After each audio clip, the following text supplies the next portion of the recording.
Deer, এখানে এগুলো না পড়লে কি কোনো প্রবলেম হবে? না, লেখাপড়া না করলে কোনো প্রবলেম নাই তো। কি প্রবলেম?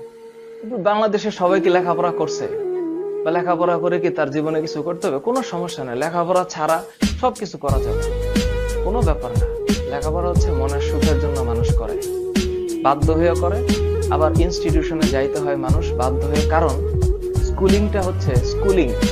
মানুষকে স্কুলে যাইতে কেন বাধ্য করা হয়? সবাইকে যদি তার তার জীবনকে যেরকম ভাবে সেরকম ভাবে চলতে দিত, মানুষ তার নিজের জায়গাটা খুঁজে পাইতো না।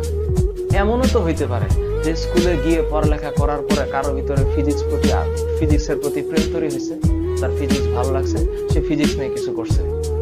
এখন তোমরা আবার টাইনো না যে স্যার অনেক বিজ্ঞানী তো জীবনে স্কুলেও যায় নাই, কোনোদিন স্কুল পাস করে নাই। সেই উদাহরণ যে তুমি হবা তার গ্যারান্টি কে দিছে? পৃথিবীতে উদাহরণের কোনো শেষ নেই।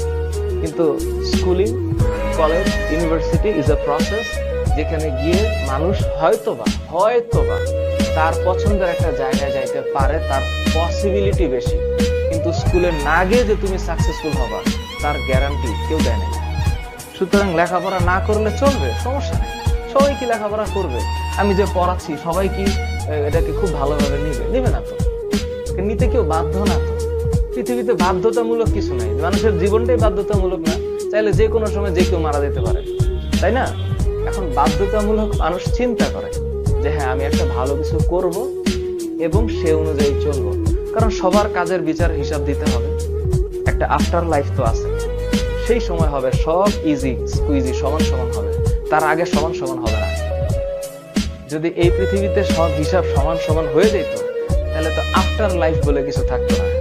আফটার লাইফ একটা আছে, সেখানে হিসাব সমান হবে এবং প্রাপ্য অনুসারে ভাগ করা হবে।